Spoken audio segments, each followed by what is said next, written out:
And hello there, folks. Welcome to the Tuesday edition of the Whitfield Report podcast. I am your host, Sam Whitfield, recording here from NGC Studios. Technically, we are recording this on a Monday, but Tuesdays are pretty busy for me now, so I am pre-recording this in advance for the Tuesday show. Hope you all are doing well wherever you're listening to this in the past, present, future hour. I know I'm doing well. Contact info as usual. If you'd like to follow me on Twitter and Instagram, you can do so at samdebber_NGC, hashtag Whitfield Report. Follow me on Gab, Parler, and Minds at Sam Whitfield, and also follow me on Getter.com, that new app over there. It's working out pretty well for me, so go over there and follow me as well at Sam Whitfield. Facebook.com/Whitfield Report. TheSamWhitfield.com is my website. Of course, you can subscribe to the podcast on Apple Podcasts or wherever else you get your podcasts. And please give us a 5-star rating and review. And as always, patreon.com/The Whitfield Report if you'd like to financially support the show as well. Alright, a lot to get into today, folks. One thing I wanted to cover a bit with you guys and discuss is the U.S. has finally pulled out of Afghanistan after 20 years. And that is kind of mind-blowing to think about, that we've been in the Middle East and in Afghanistan for 20 years, roughly. Just for context, and this is something that I've really been thinking about a lot today and last night when I started kind of drafting my show notes. But the thing that sticks out in my mind the most is when we entered into Afghanistan, right? When 9/11 happened, I'm 26 now, and when 9/11 happened, I was around 6 or 7 years old, right? And when we entered Afghanistan, I was close to 8 years old. So I was a young kid when the conflict in the Middle East started after 9/11. Right? I am 26. I'm almost graduated from college with my degree. A lot of my friends are in the same process. Some of them have already graduated college and, have their careers going. And then some of my friends even have gotten married and they have kids of their own. And not just that, but some of my friends who have kids, granted, they're young parents, but some of my friends have kids who are now the same age as we were, as their parents and myself were, when we entered into the Afghanistan conflict. And that is just mind-boggling to me. That there's a whole new generation of kids, some of whom are the exact same age as I was when we entered into the conflict. And I've been talking to veteran friends and just kind of friends in general, asking, what did we gain from going into Afghanistan? What was the purpose of going into Afghanistan? And was it worth it? I'm hoping to get some veteran friends of mine on the show to discussed this maybe. I've reached out to a couple of people. Haven't heard back from any of them yet. But kind of the upshot from what I've heard from some of them, just, talking on Messenger, Discord, and other forms of communication, is a lot of veteran friends, uh, who have served in Afghanistan, some of them. Um, and by the way, if you are listening to this podcast and you have served, in our military, as always, we thank you for our service here on the Whitfield Report. Um, at any rate, though, there's a lot of divisive opinions on Afghanistan, even amongst our troops who have fought and served. Some of them definitely feel that it was worth going over there to fight terrorism, to help basically cripple Osama bin Laden's operation and later on kill him.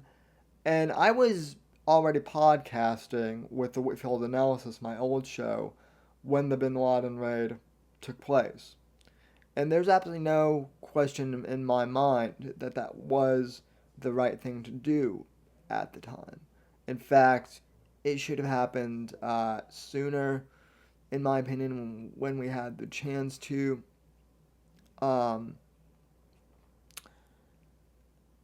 But then Afghanistan is just, it's always been, as a veteran friend of mine mentioned, it's been an inconquerable land, sort of, right? Even going back to Napoleon in the 1500s, it's just always been a land that has, for whatever reason, been impossible to tame, really.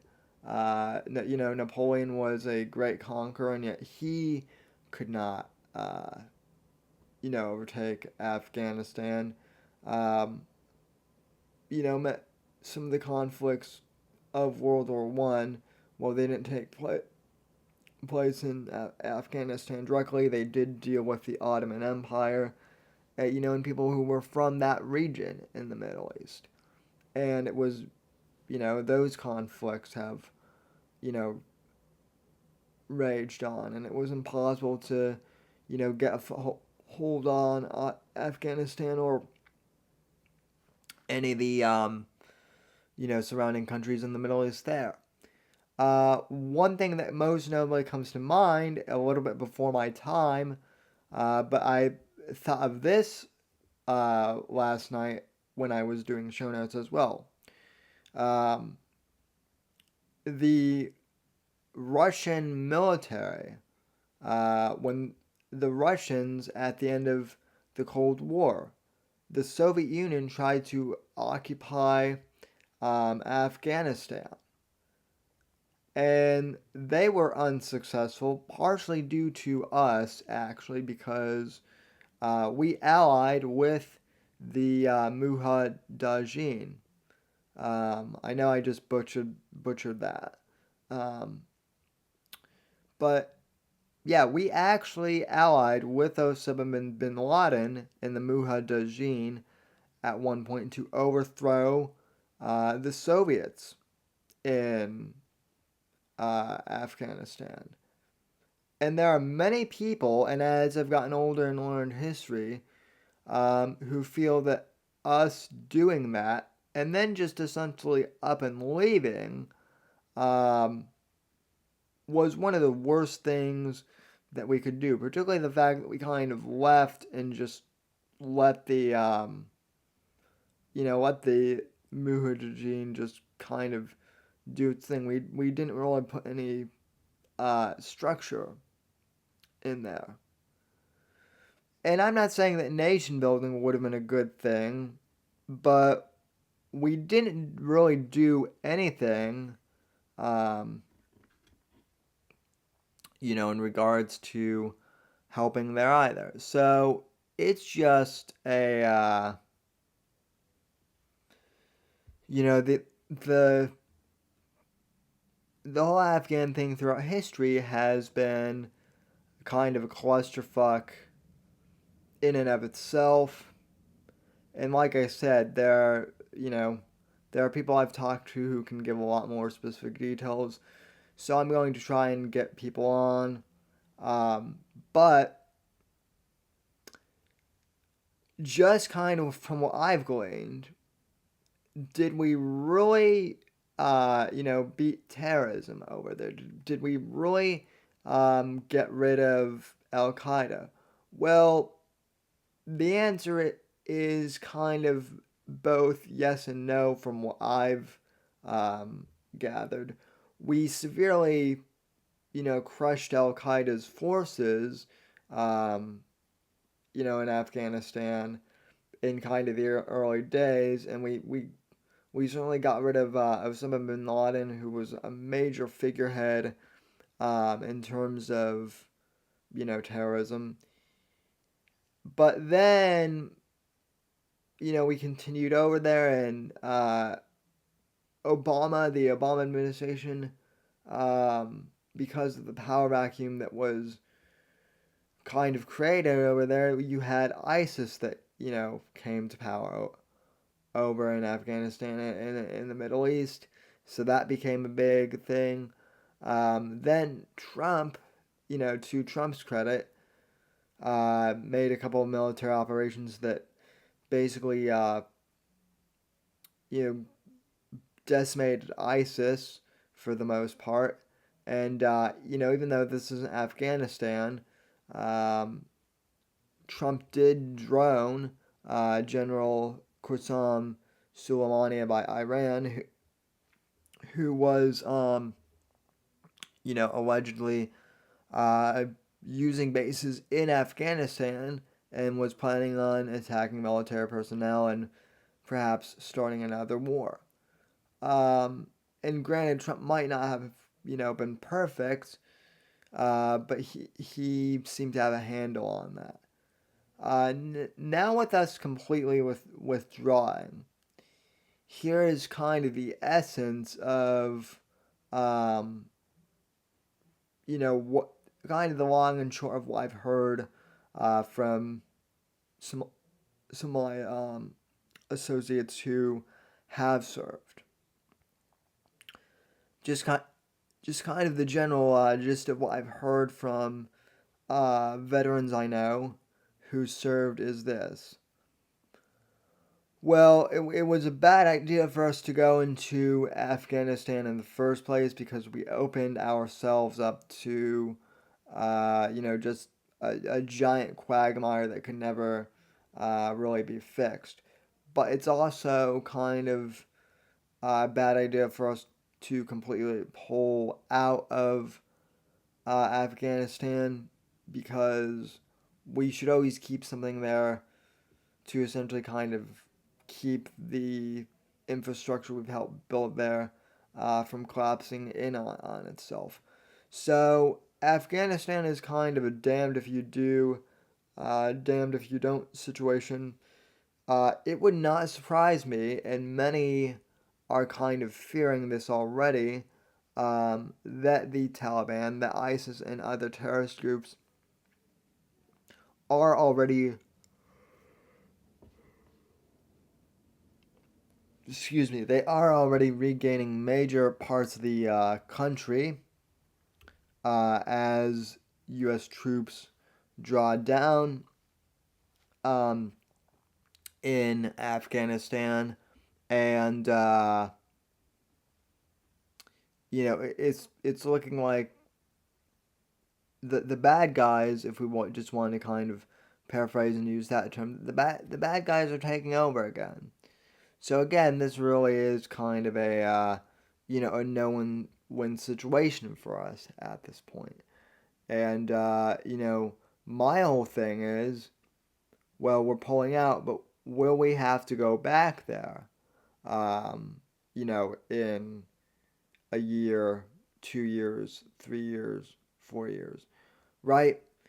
Because even though Joe Biden is, the one pulling us out, that doesn't mean that he can't, send us back in there if he wanted to. And, that may be what ends up happening. The withdrawal may be a mistake. Um, and Biden may send us back in because, as it turns out, we can't pull out. But then, I fear that would actually make things worse. So it is a, kind of a general clusterfuck in general. There's no good way of going about it. But what is even more concerning to me, ladies and gentlemen, is the way in which Joe Biden, the President of the United States, has handled this whole thing. Very, very kind of concerning indeed. So, uh, here is Joe Biden answering questions about the Afghanistan pullout from July 2nd of this year. This clip comes from Politico. And, this is kind of concerning. So, it shows that Biden really isn't all there competently. Alright, so this is a clip of Biden kind of dodging questions on Afghanistan. Let's. Could you talk to us about Afghanistan? Is the drawdown going to be done in the next few days? No. No, we're on track exactly as to where we expect it to be. But I wanted to make sure there was enough, quote, running room that we wouldn't be able to do it all to September. There'll still be some forces left, but it's a rational drawdown with our allies, and it's making, so there's nothing unusual about it. Are you worried that the Afghan government might fall? I mean, we are hearing about the Taliban is taking more and more districts. Look, we're in that war for 20 years. 20 years. And I think I met with the Afghan government here in the White House, in the Oval. I think they have the capacity to be able to sustain the government. Wait, Joe. You think you met with the Afghan government in the White House? Or you did? Now, folks, you may think I'm nitpicking here, but that's not really wise for a president to say, well, I think I met with the Afghan government in the White House. But that denotes that I can't really remember. And again, I mean, I hate to bring this up every, single episode, but Dementia Joe, we have a dementia patient running the, well, he's not really running anything at this point. It seems like he's more like a figurehead, but, that's the, concern is he's saying things like, I think I met with the Afghan government. I think I'm confident in their ability. No, Mr. President, are you confident or are you not? That's the $1 million question. There's going to have to be, down the road, more negotiations, I suspect. But I am concerned that they deal with the internal issues that they have to be able to generate the kind of support they need nationwide to maintain the government. Thought on Afghanistan. I want to talk about happy things, man. If there is evidence that Kabul. I want to talk about happy things, man. Which, that's also telling, right? That Biden is trying to, duck the issue. He wants to talk about happy things. And granted, this is from July 2nd. This is right before 4th of July weekend. So, part of me, I get it. But also, you're the President of the United States, man. You're supposed to, answer tough questions. Imagine for a sec if Donald Trump had said those exact same words. Oh, I don't want to talk about this, that, or the other thing. I want to talk about, happy stuff. I want to talk about 4th of July. Just imagine if Trump had said that, the media would be playing clips of that over and over and over again. Trump doesn't want to talk about, serious stuff. He wants just to go golfing and talk about, nonsense. He probably wants to, talk about Mar-a-Lago, whatever. There would be outrage from the mainstream media if Trump had said the same thing. But because it's Joe Biden, oh, look at how cute Grandpa is. He just wants to talk about happy things. Now, a journalist here, I don't know who it is. They do, they do press him on this. Some of them do, and he gets pretty agitated here.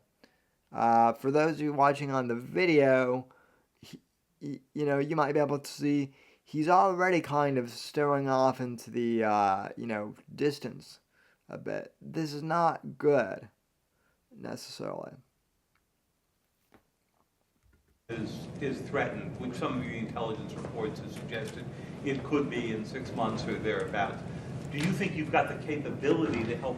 All right, let me back the question up here again, because what the journalist asked is really, kind of important here. If there is evidence that Kabul is threatened, which some of the intelligence reports have suggested it could be in 6 months or thereabouts, do you think you've got the capability to help provide any kind of air support, military support to them to keep the capital safe, even if the U.S. troops are obviously fully out by that time? And that is a legit question to be asking the President of the United States, especially, with what's historically gone on in the Middle East and in Afghanistan. Troops pull out, the bad guys tend to overtake Afghanistan again, and things go haywire. So what's going to be different this time? Does Joe Biden even have an answer? I don't know. Let's see here if he does. We have worked out an over-horizon capacity that we can be value added, but the Afghans are going to have to be able to do it themselves with the Air Force they have, which you're helping them maintain. Now, the audience, if you're listening to this on the audio podcast, you obviously can't see this, but for those of you who are watching on video, and I will describe this for the audio podcast audience, just to answer that question, Joe Biden had to look down at the podium, and you can see he held a note card, essentially. He had to use a note card to answer that question. And essentially the answer to his question is, well, no, we don't have anything concretely yet, but we're still working on strategy. Very concerning. I'm not going to answer any more questions on Afghanistan. Look, it's 4th of July. I'm concerned that you guys are asking me questions that I'll answer next week, but this is a holiday weekend. I'm going to... Afghanistan, is the drawdown going to be done? Years, we've got a record number. Economy's growing. Asking me questions that I'll answer. 4th of July. I'm concerned that you guys are asking me questions that I'll answer next week, but this is a holiday weekend. I'm going to celebrate it. Okay, I'm concerned that you guys are asking me questions that I'm going to answer next week. Again, if Donald Trump were president and said the exact same thing, we would be hearing about this non-stop. It would be played non-stop to show Trump's incompetency. Trump doesn't want to answer tough questions about Afghanistan. He's incompetent. Biden does this, and everyone thinks it's, cute in the media. Some people are starting to wake up and realize that this is actually a problem, but not enough people, in my view. Not enough. Things happening. Economy's growing faster than any time in 40 years. We've got a record number of new jobs. Again, in terms of the economy, where are you getting those numbers from, Joe? Where? The economy might be doing good now, but that's, that's not gonna last. And a lot of that stuff that is, going well is a holdover from Trump's economy, which was doing fantastic prior to the whole beer bug. COVID deaths are down 90%. Wages are up faster than any time in 15 years. We're bringing our troops home. We have all across America. People are going to ball games and doing good things. This is a good. I'll answer all your negative questions. Not negative. Your legitimate questions. Not so interesting. He said, "I'll answer all your negative questions," and then he caught himself and said, "Not negative, legitimate questions." Okay, folks. So, boy, oh boy, oh boy. I honestly, I don't know where to really start here on this, but that response in and of itself, and there are other clips of Biden flipping out on reporters this week, for asking about Afghanistan. Clay and Buck actually played a few on their radio show / podcast. This is not good news, ladies and gentlemen. It's not good news at all, the way that Biden is handling things. He cannot answer exactly what our strategy for pulling out is. He cannot answer questions on, questions like, what if the Taliban regroups and takes back over, as we're seeing that they are starting to do. He cannot answer any of these questions. He can't answer questions as to whether or not he believes that the Afghan government is even capable.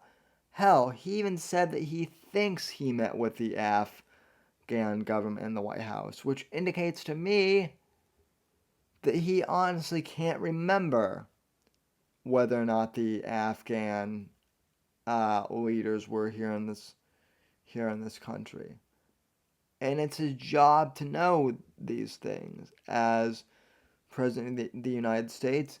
And then any journalist or any reporter that was asking questions about Afghanistan, those were viewed as negative questions.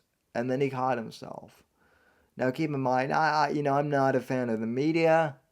And, I think a lot of them are kind of in the, a lot of them are in kind of in the soft camp for Biden.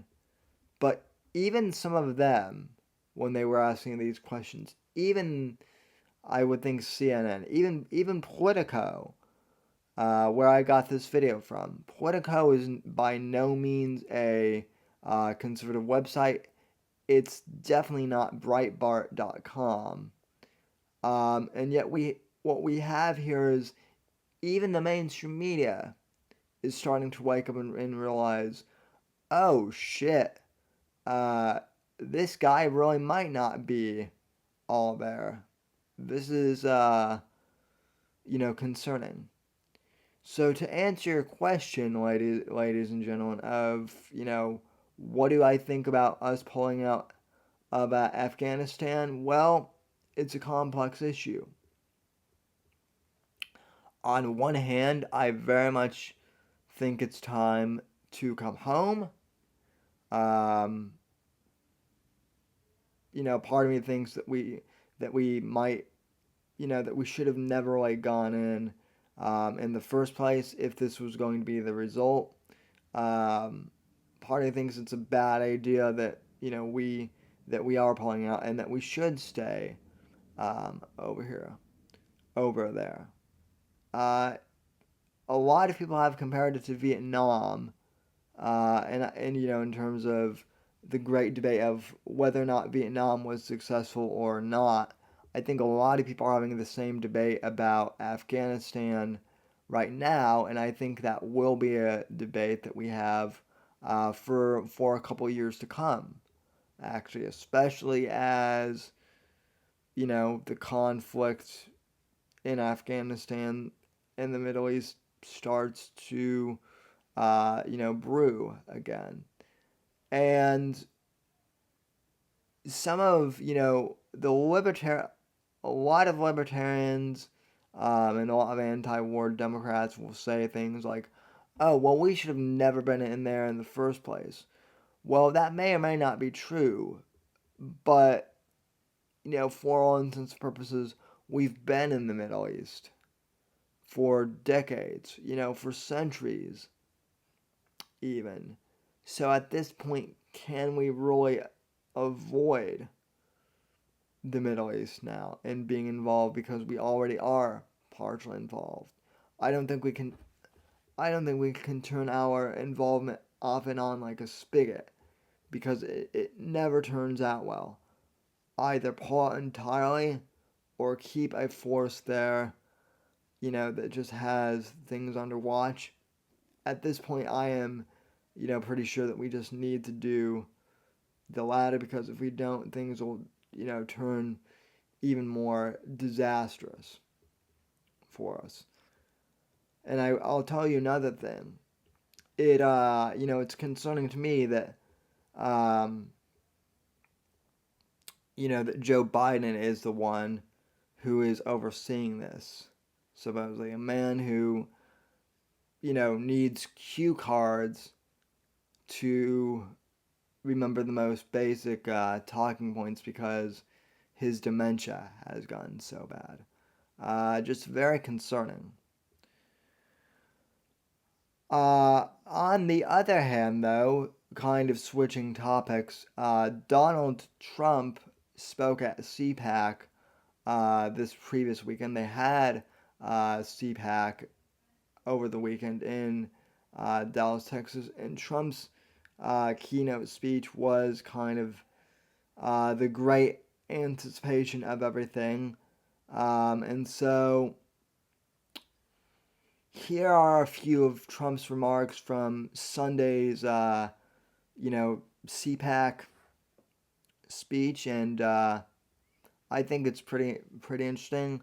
This isn't the whole thing, but here are a few highlights of President Trump's CPAC speech. Again, is he going to run? A lot of people seem to think so. Is he going to in reality? Folks, we're 2 years, still at the door, so we'll have to wait and see. But anyway, here's Trump's, CPAC speech, or at least a few excerpts of it. Let's play the clip.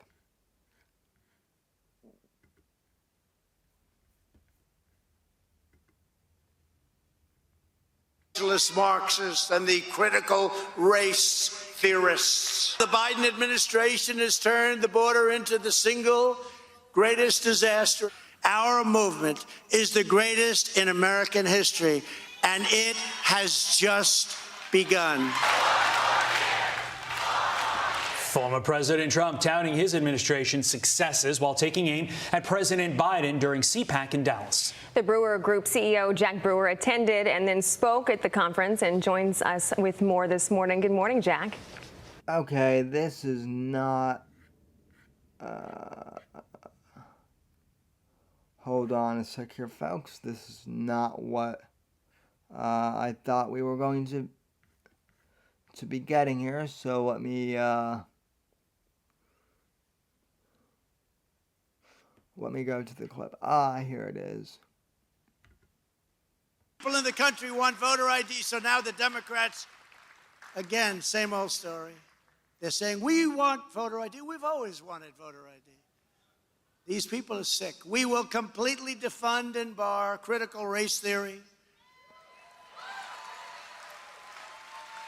1776, not 1619, if you don't mind. And if government-run schools are going to teach children to hate their country, we will demand school choice, and we already have been. If you listen to the media or watch the evening newscasts, our country has really gone bad.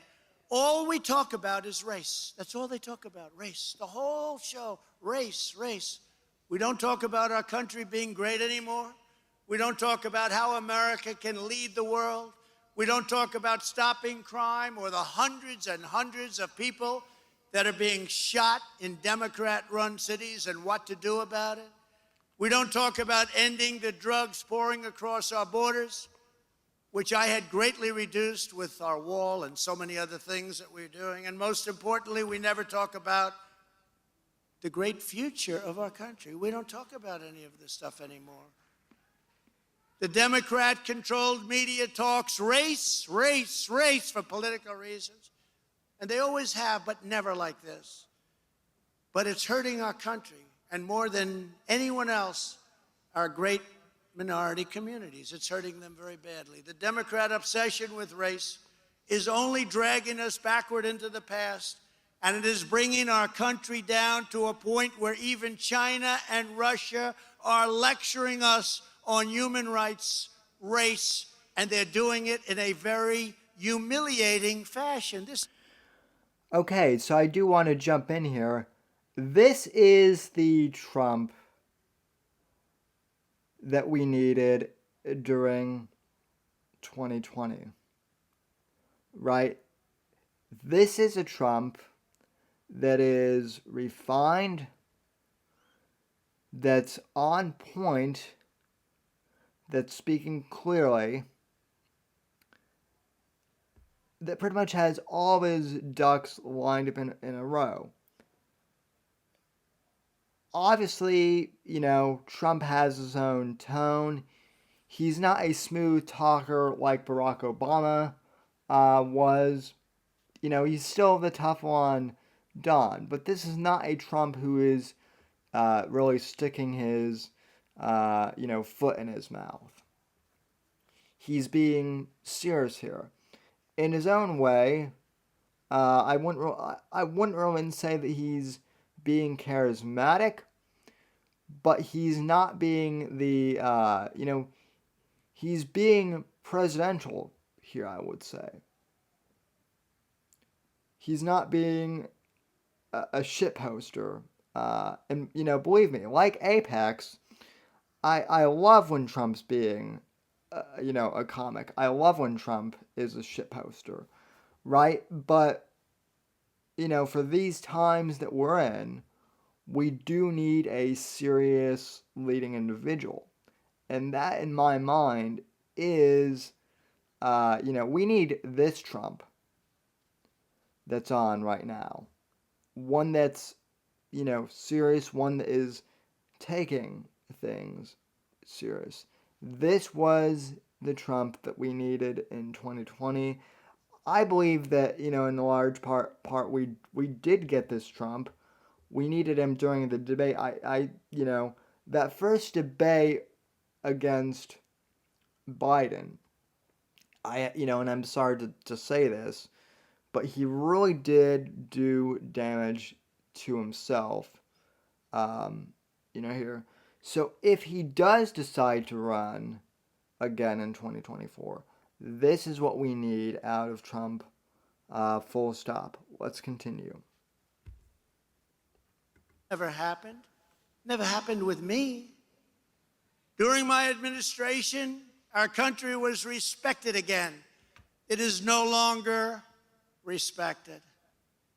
In conclusion, our party and our movement, we're all united by the same shared American values: and by unyielding resolve to defend our beloved nation for citizens of every race, religion, color, and creed. We take great pride in our country, and we teach the truth about our history. We celebrate our rich heritage and national traditions. We honor George Washington, Thomas Jefferson, Abraham Lincoln, and all of our national heroes. And of course, we always respect our great American flag.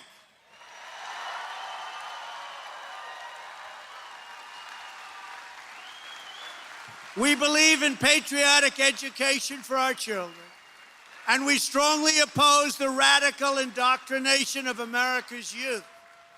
We are committed to defending innocent life and to proudly upholding the Judeo-Christian values of our nation's founding. We embrace free thought. We stand up to political correctness, and we reject the intolerance of left-wing cancel culture. We believe in our Constitution and in law and order. We want law and order. We demand law and order. We don't want people shot and killed in our cities. We totally respect and support the men and women of law enforcement. They will never be defunded. We are devoted to our communities. We are loyal to our fellow citizens. And above all, we live by the words of our national motto, "In God we trust." These are the convictions that define our movement today and must define the Republican Party, which has truly become the party of the working man and woman. The working man, the working woman. That's what's happening. Look how many people are joining. We have a much different party than we had 5 years ago. You were in big trouble, Republicans, and look what's happening. Now, for the next 16 months, we must pour every ounce of our energy into winning a historic victory in the midterm. Look what's happened to our country in just a short number of months. Everyone here today and every conservative all across our land needs to decide right now that together we will save this country. We must decide that we will not stop, we will not rest until our American heritage of freedom, liberty, and justice is once again safe and once again secure.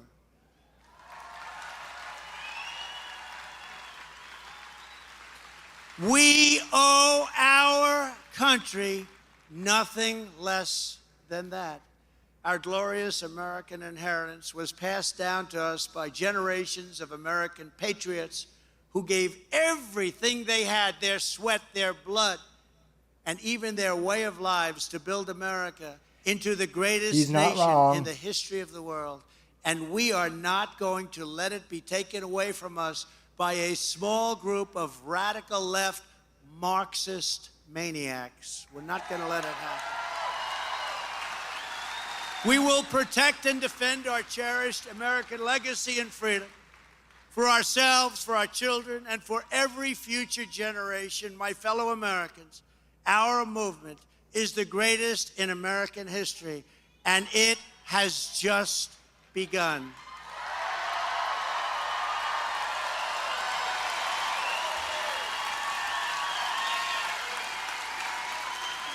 Kind of makes you miss him, doesn't it? I sure do. Let's wrap this up. With your help, your devotion, your brilliance, and your drive, we will carry forward the torch of American liberty. We will lead the conservative movement and the Republican Party back to victory, and it will be a greater victory than this party has ever had. We will take back the House. We will take back the Senate. And then after witnessing all that has gone wrong in our country in such a short period of time, with our borders, with our economy, with crime, we will take back that glorious White House that sits so majestically in our nation's capital. Beautiful White House, that's small letters, White House, that beautiful White House. And it is the most beautiful house of all. Working together, we will make America powerful again. We will make America wealthy again. We will make America strong again. We will make America proud again. We will make America safe again. And we will make America great again. Thank you. Thank you. All right, and that is President Trump's CPAC speech, rather some key highlights of that speech. He is, I didn't get a chance to see the full speech. I did watch that clip, and he was really on fire there. Even if he doesn't run in 2024, he is definitely a powerful influence, and I really do hope that he can stick to this type of messaging, which is more refined, but also has some more, he still has his panache, he still has his gusto and oomph, but yeah, this is the Donald Trump that honestly we've always needed. So if he is up to running in 2024 and he does decide to run, great. If not, I really do hope that he can, keep this side of himself going, for whoever does run in 2024. Be that Ron DeSantis, be that Kristi Noem, be that a candidate who hasn't even entered into the political fray yet. And as I told, Christian Blatt on Biden time last week, the MAGA movement is not dead by any stretch of the imagination. It is evolving. It is not just Trump anymore. It's multiple,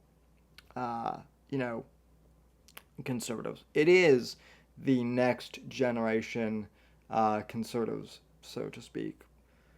Kind of my vision realized almost. So, anyway, folks, that will do it for the Tuesday show. I want to thank you so very much for tuning in here and listening. I wish you all a good, Tuesday, a good week. I'll be back on Thursday for the pop culture, show. And then we'll have the live stream on Saturday evening as always.